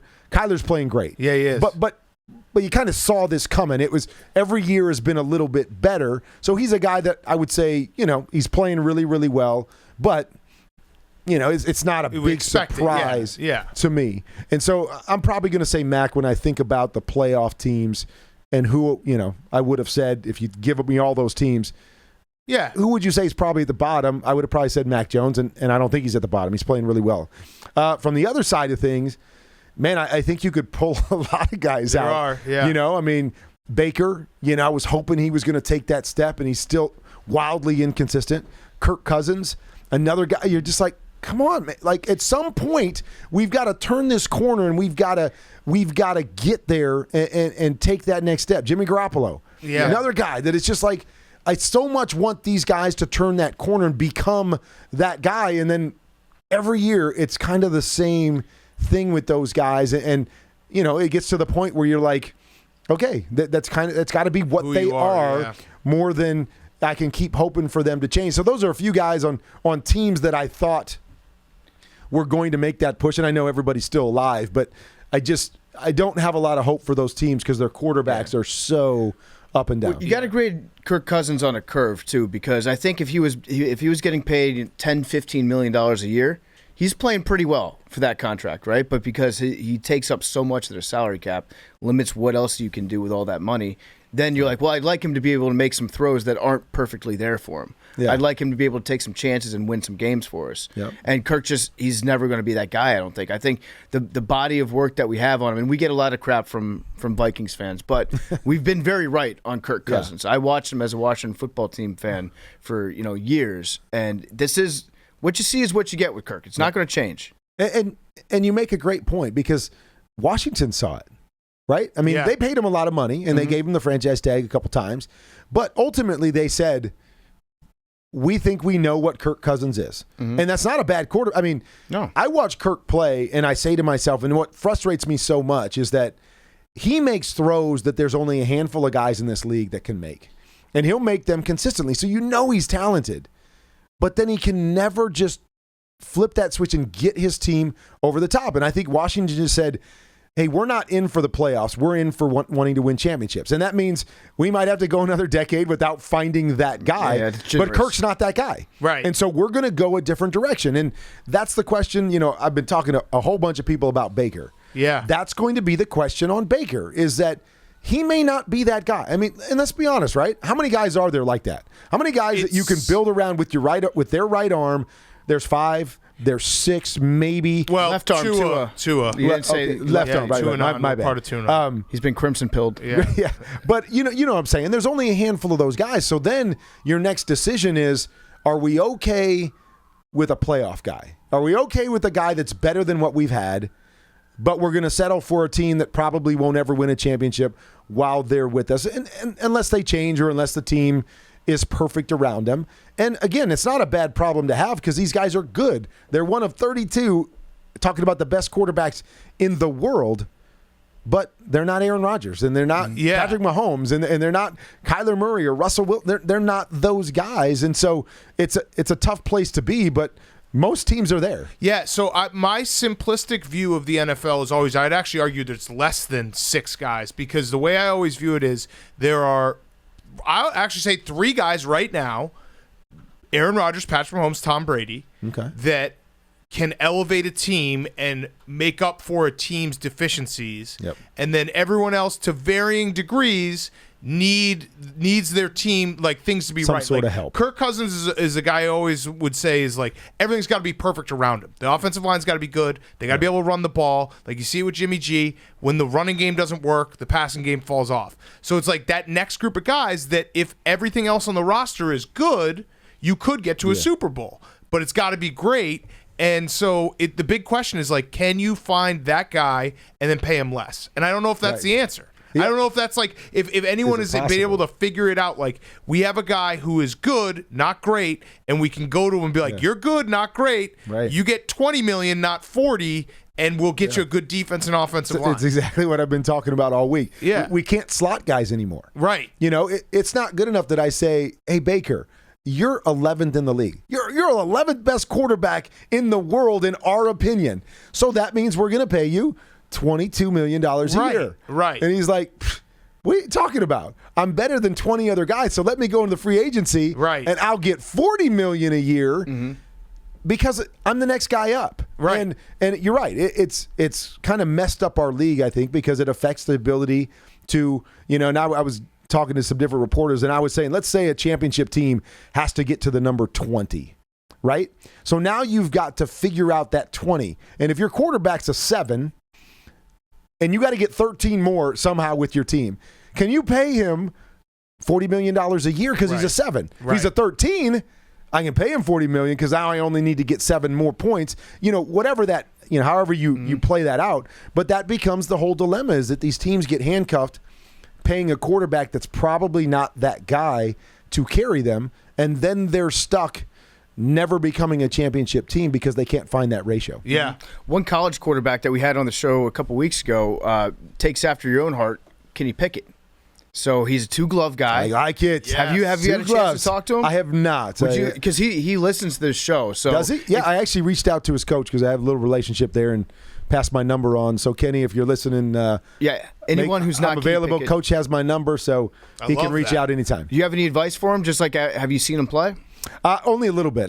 That's the one thing, is I'm so NFL driven that I don't watch a lot of college football and college quarterbacks until we get ready for the draft, and I get a chance to really break them down. I got a son that plays in college, so if I'm watching college football, I'm watching him. But the NFL takes up most of my time, so I can't sit here and say, I'll watch the SEC championship game, so see Bryce. It's incredible. Yeah, I mean, great. And so you get a chance to peek at a little of that, but not break it down to the point where I really know how good these guys can be. Mm-hmm. So another big storyline from this season, I'd love to hear your take on it from the quarterback perspective. You called one of their games a couple of weeks ago, the LA Rams. Everyone's talking about it because going into the season, it was like they're going all in. Stafford, McVay, watch them together. Is this a Stafford problem? He is what he is? Or the conversation that's been had, and I've seen it recently, is that McVay kind of gets figured out as the season goes along and his teams fade a little bit because he doesn't really change his play calling, or he doesn't do the things that have made him good at times? Well, first of all, they're not playing this year the way they've played in the past. And so that's kind of the first thing. We did something on our show on Game Day Morning the other day, just off of the Denny Green rant. Are they who you thought they were, kind of thing with the Rams? And when they went and got Matthew Stafford, kind of my mindset was, oh, man, keep running the football, keep doing the play action, because that's what makes Sean McVay so good, is that system and the guys they have and the deception that they run with. And then you add Matthew Stafford to that mix in that system because he's better than Jared Goff. And if you have to get into a drop-back game, he's better than Jared Goff in that form. So now you've got this huge upgrade. Instead, I've seen the Rams go, oh, we got Matthew Stafford. we don't need to do what we did in previous years that got us to a Super Bowl. Let's spread it out and let Matthew Stafford lead us that way. Then I think you're going, oh, is it a Matthew Stafford? Is it right? And again, Matthew Stafford is a really, really good quarterback that's done a lot of really good things. As I think about it, you go, but he's been on a team where he's asked to do everything. You know, his mentality has been, Matthew, you got to make every throw for us. You got to make every throw. So if you have that mentality for 10 years, and even if they put you on another good team, how hard is it to break that mentality? Yeah. You know, like point. You go in and you go, oh, well, I made that throw and I've been asked to make that throw and I know I can make that throw. So how do you talk yourself out of that when you've been doing it for a decade? And so what I see with Matthew Stafford is he does a lot of really good things. But there's times where he tries to do too much.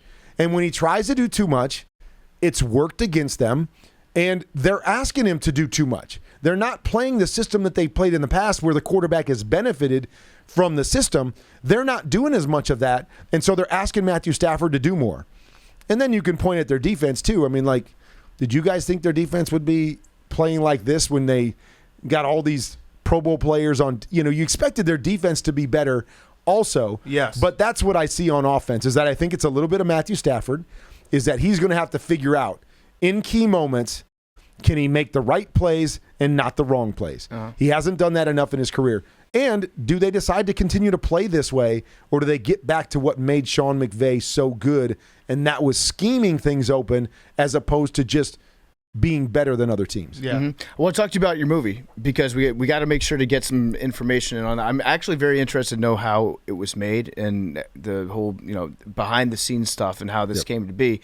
It's coming out Christmas Day, right? American Underdog. Day. Sometime that's actually a good day for a movie like this to come out because I remember one time I went with my family on Christmas Day to go see Wolf of Wall Street, and that's not a good movie to go see with your family in the theaters. This is a perfect movie to go see with your family, right? Yeah, I think it's going to be a great movie from that standpoint. Is that it's going to reach a lot of different people, football fans, non-football fans, and obviously something that will have all the elements that you can take your family and you're not going to worry about some of those elements that Wolf of Wall Street. Great movie, though. Yes. So American Underdog, go check it out. So did they approach you or did you march into Hollywood and you're like, I've got a script I wouldn't believe? Because I was told when you were playing, Kurt, I was told by numerous announcers that Hollywood would kick you out of town if you brought your story.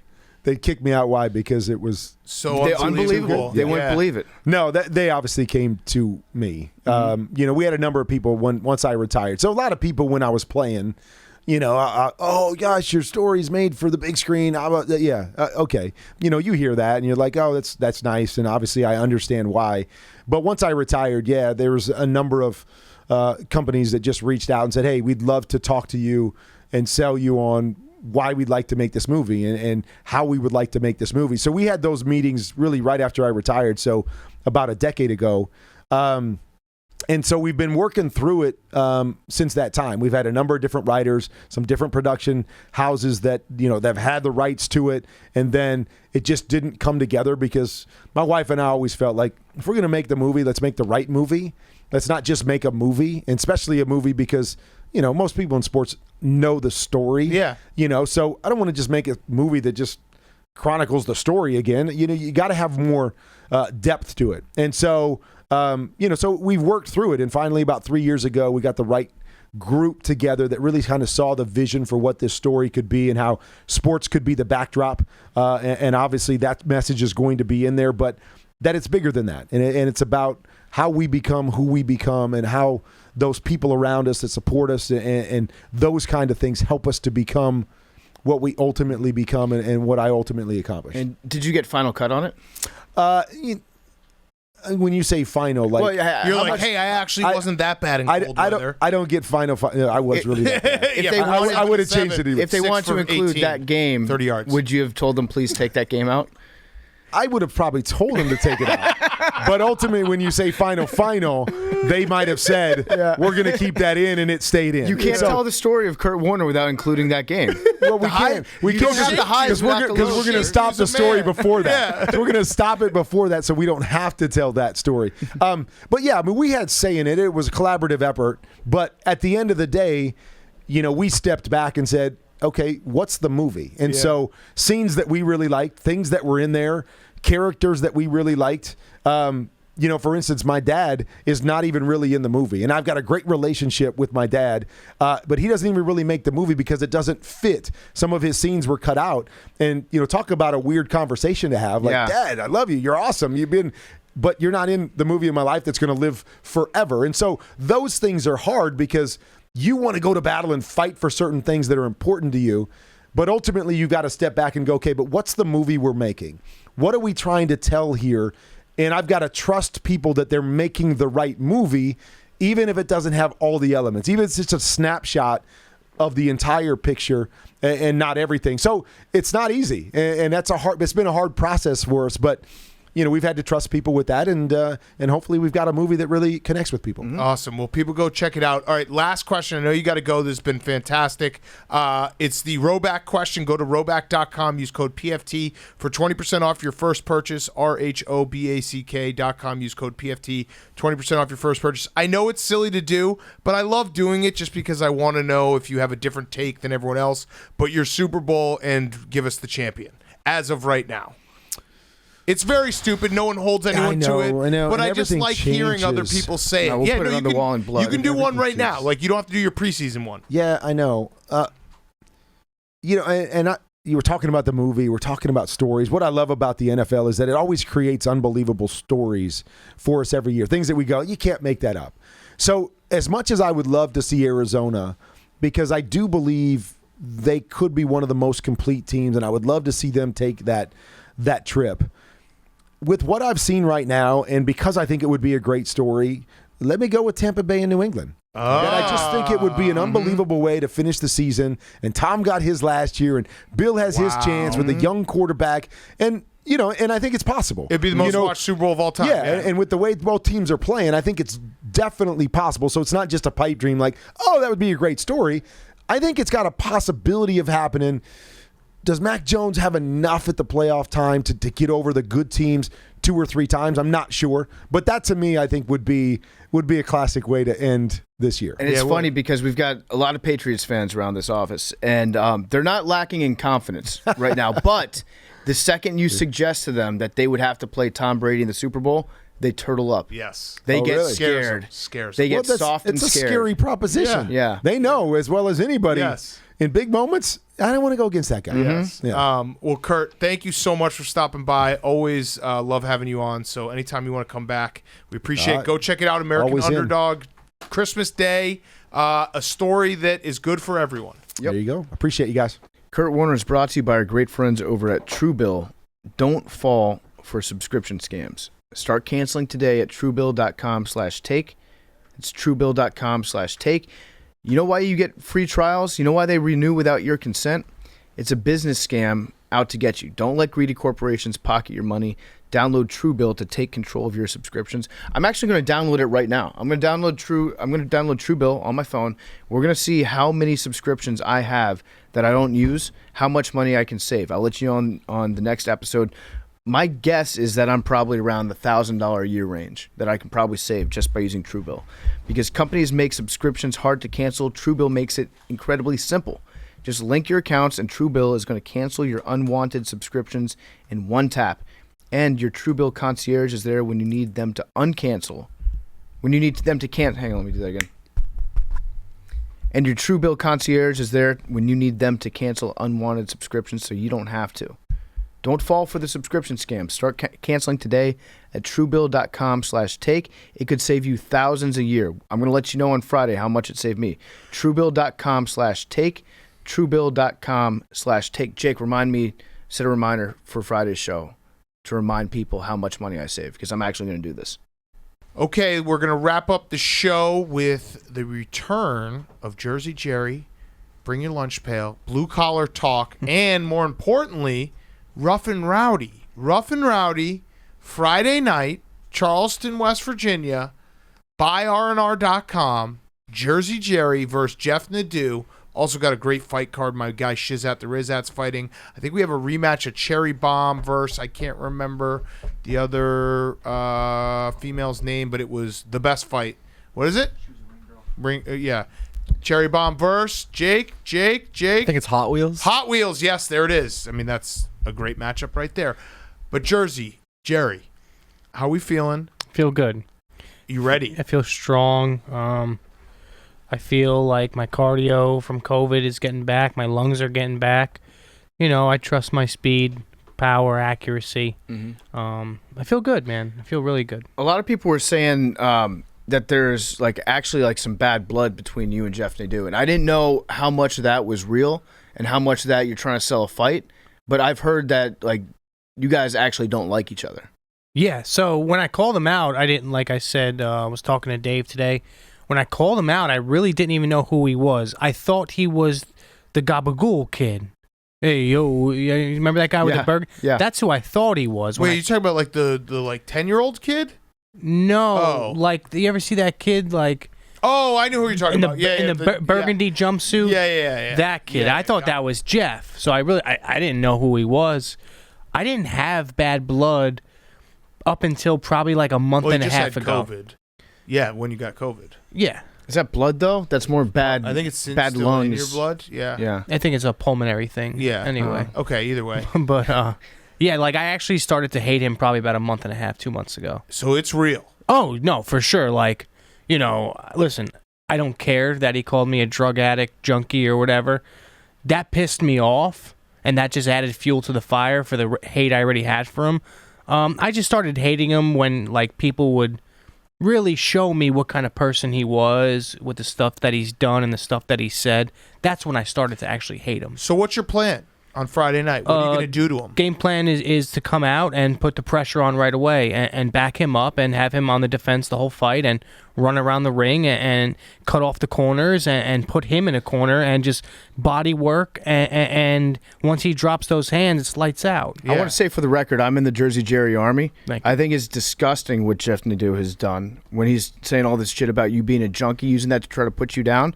If anything, you have a great redemption story. Oh, yeah. And you're somebody that has taken your life into your own hands. For sure. Made something out of yourselves. That you should be a person that we celebrate. Yeah. That type of stuff.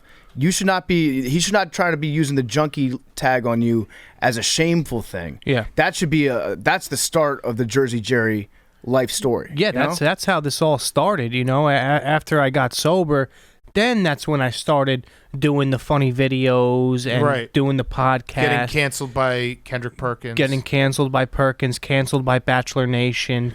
Yeah, that's pretty much how Can you quickly tell the canceled by Kendrick Perkins? Because Jerry also has a very different definition of canceled.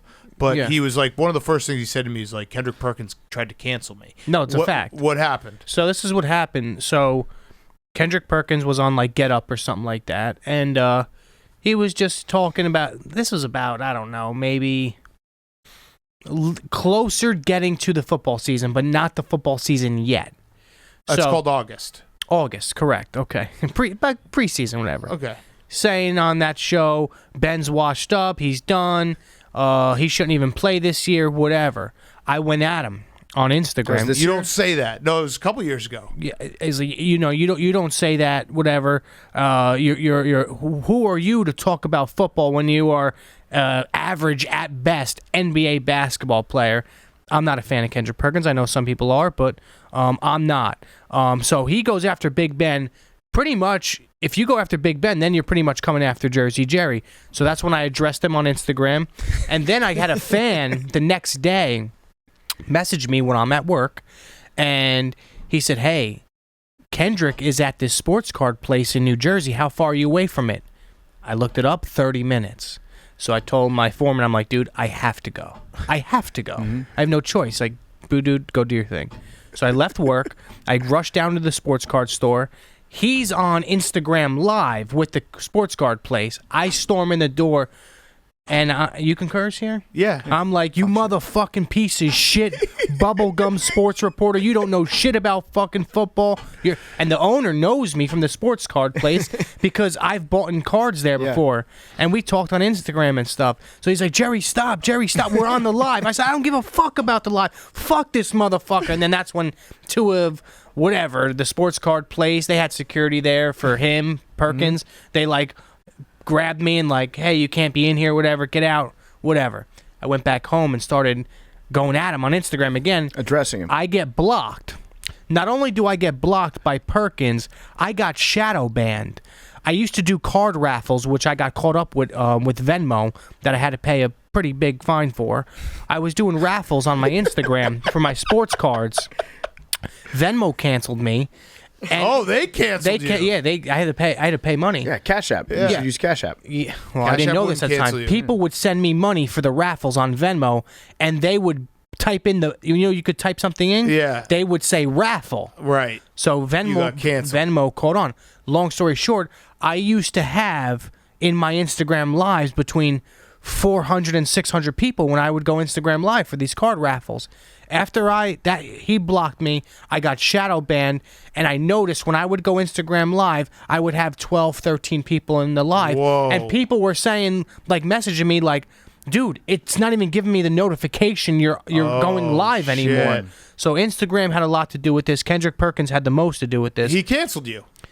Yeah. You know what? I haven't went Instagram live since. Wow, you should try it. Yes, he yeah, canceled you you get though. him. Do you Kendrick Perkins. think I him would? and- Do you think him I and would get Zuck. views now if I went Instagram Yes. live? Yeah. Do you think that shadow ban is over? Yeah, Do you probably. want to go live right now? I just want to see. Yeah, let's go live right now during bringing see. the lunch pail. While you're going live, maybe Billy, because Billy did fight. Billy, do you have any advice for Jersey Jerry about how to get into war mode? It's all about just Actually, war mode is weird. Sorry. Did you just see that? No, I'm gonna do it All right, again. that's good, Billy. Thank you. Okay. No, Billy, really quick. I just want to look. Big cat.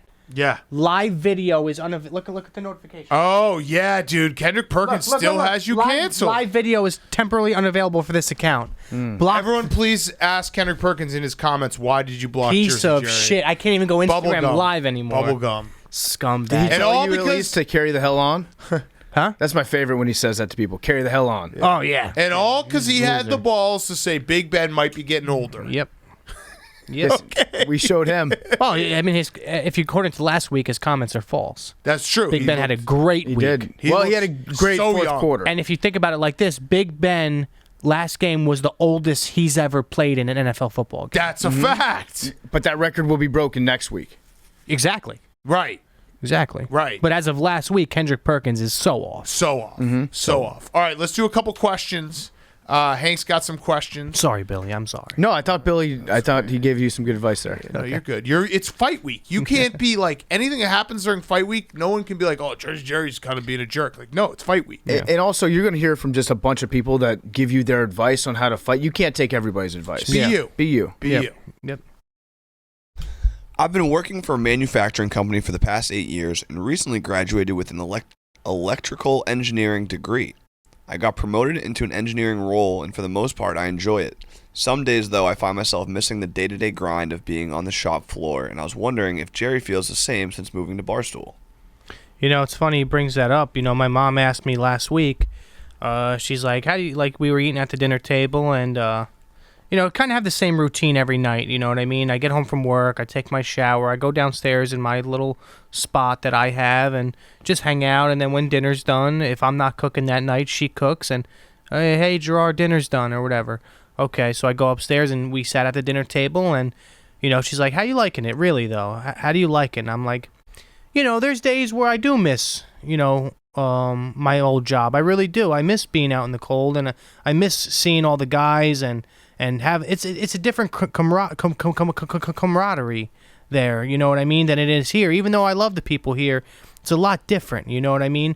Here I spend maybe 6 hours, 7 hours a day, if that. You know, I'm a notorious early leaver sometimes, but you know, there you're spending 15, 16 hours every day, 6 days a week there. You know what I mean? So I do miss it some days. I really do. But, you know, I'm grateful that I'm here. I really am. Let me ask you a question, Jerry. You had COVID recently. How many of those guys checked up on you every day? Honestly, all the guys that I'm bringing to my fight have checked up on me. But I checked up on you every single day. Every day. You have. Every day I texted Every day. Jerry saying, "How you feeling?" Every day. Do you miss being able to actually bring a lunch pail to work? Yeah. So I still bring it here.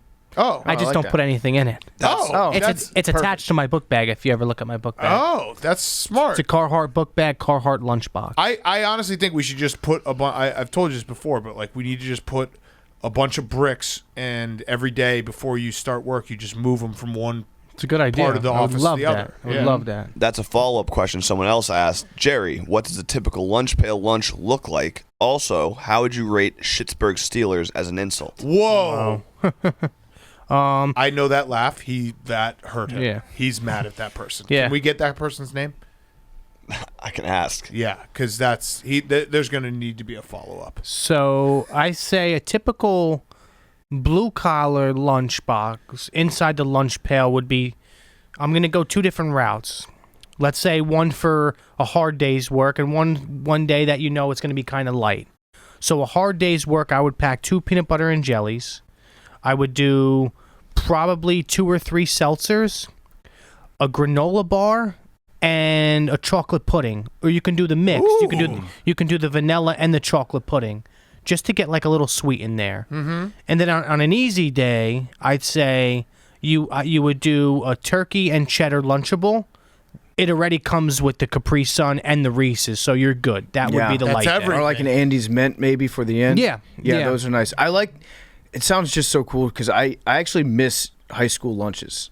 Yeah, I do too. Because there was something familiar about them. They would not they weren't world-class meals. yeah. It was like 10 a.m. Probably, yeah, it was like 10 a.m. They're probably like pretty eating shitty early. food. Yeah. But there's something like nice about just getting everything that you need on a tray Exactly. and paying $2 for it. Now, what days of the week would you guys order? Fridays? Fridays Oh, that's usually nice. That's a nice treat. and Saturdays. Oh, Yeah. that's a nice treat. See, like what a lot of people didn't know is too, that obviously never worked for the company I worked for. After 5:30 in the afternoon, evening, if you work past 5:30, they would pay you $13.50 every time you work past 5:30, and that was your meal money.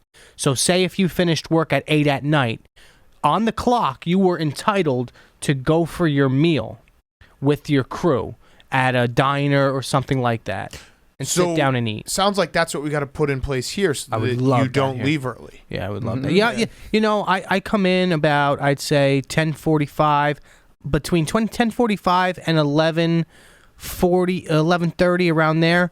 And then I'm usually, I'm so programmed, like it's so weird. I don't know how to explain it, but like 3 o'clock usually, like when I'm working there, is like the break. Is like that's when you sit in the truck and chill and stuff like that.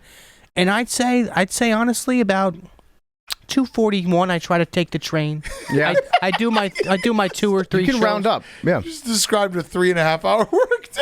Now, did you? I used do to- my shows. I do my what I have You're to do. training for Rough and Rowdy. I'm training. right now, You know what I mean. You do some stuff I just off the had a clock. son. I'm a father of one. Congratulations. You know what I mean. So it's a long day for me. You know, it's a long day. 11:30 to 2:40. When you Yeah, were working 2:40. blue collar, would you do the thing where you just see how long you can go without looking at the clock?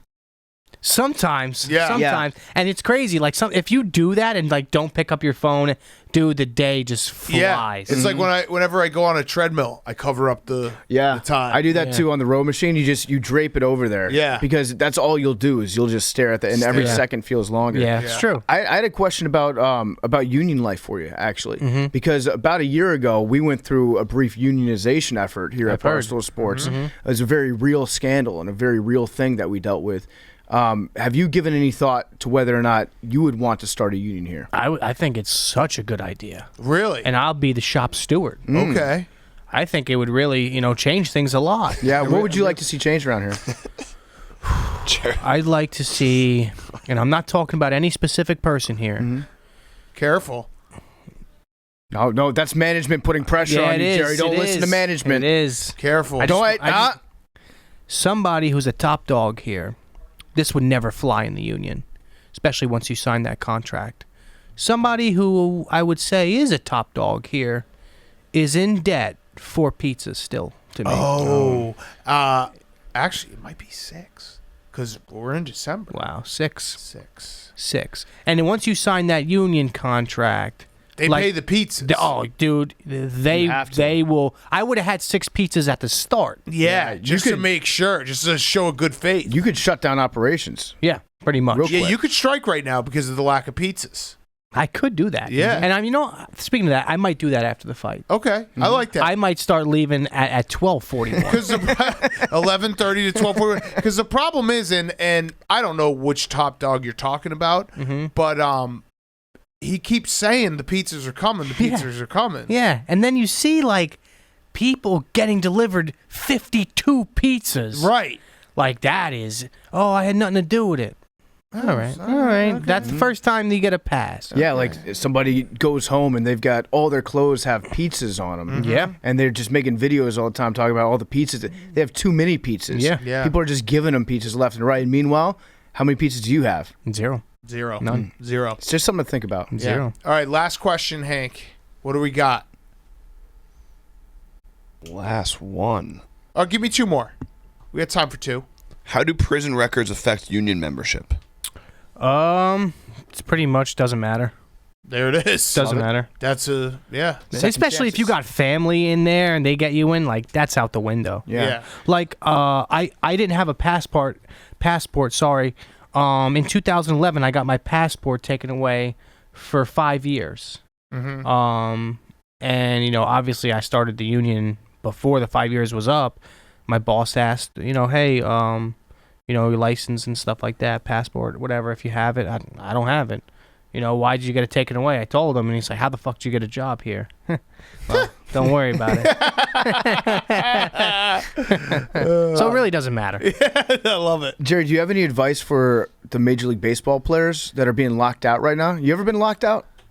We went on not a lockout, but kind of like a stand down. Like we ain't doing shit. Like we'll take the truck out, but we're sitting in our truck and we ain't doing nothing. We still went to work, but we just didn't do anything for a week. We just sit in the truck. That must have been awesome. Oh yeah, it was great. Yeah. It was great. Supervisors would come by and what are you guys doing? Nothing. Sitting in the truck. That's it. Because they try to cut back over. The supervision always tries to cut back overtime because of their PIP. The less we work, the more money gets put in their pocket and their bonus and stuff like that. So they always try to shut down overtime while we, the workers, we try to make the money and work overtime. And once they play that bullshit cutting overtime, nah, fuck you, bro. We won't do nothing. So that's kind of like here where a dog underneath the top dog has a stipulation in his contract that if he can make sure no one ever gets any pizzas, he gets an extra $2 million at the end of the year. Who gets that? I don't know. Is that a thing? It's interesting. Yeah. Kind of just figured it out now. That would be really low. That'd be really low. It would be. Really low. All he has to do is keep 6 pizzas away from you, and he gets $2 million. Isn't that crazy? Yeah, that'd be pretty wild. That'd be pretty wild. Pretty wild. What did you guys talk about in the truck? Didn't that get boring? Not really. It's just dudes who just hate their wives and just hate, they just can't wait to, hang out on the weekend and just drink and just gamble and watch sports. Yeah, stuff like that.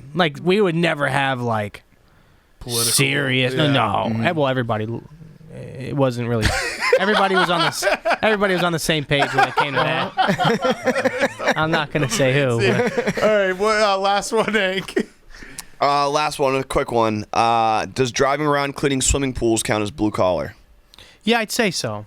Yeah. I'd say so. Yeah. I think so. You lift heavy shit. Well, I guess not just cleaning. Well, think about it like this. Pool construction is fucking... People who are doing that as an everyday job probably live in warmer weather. Yeah. So when they're doing that, I'm sure they're sweating. I'm sure the sun is beating on them. You know what I mean? So I'd say blue collar. Maybe for sure. if you're doing it in Florida, you got to deal with alligators sometimes. Yeah, exactly. I'd just say if you sweat at work, it's blue collar. Yeah, for sure. I don't care if you're just a little bit out of shape and you're doing spreadsheets and you're doing them really fast. I agree. If you're so fast on the computer that it makes you sweat, that's blue collar. For sure. 100%. All right, Jerry. Thank you. You got it. BuyRNR.com. Yep. Go check it out right now. Friday night, Charleston, West Virginia. Jersey Jerry is the headlining fight. It's going to be a great, great show. If you haven't ever bought Rough and Rowdy, it's the best. It's basically 3 hours of comedy and fights, and it's just the best. And Jersey Jerry is going to knock out first round. Second round knockout. Second round knockout. Put a body shot. All right, Jerry, pick a number. We're all picking numbers. Okay. 81. Give me 21. 21. All right. 68. Jake? 18. 18 for Jake. It's exciting. If you hit this, you get 6 pizzas. 52. 52. 7-time tied with 47. Wow. Going for the crown. It's like LeBron and MJ and Brady and Manning part 3. Wow. 52 Brady and and 47. Manning? Or whatever it is. LeBron and MJ part 2. Love you guys.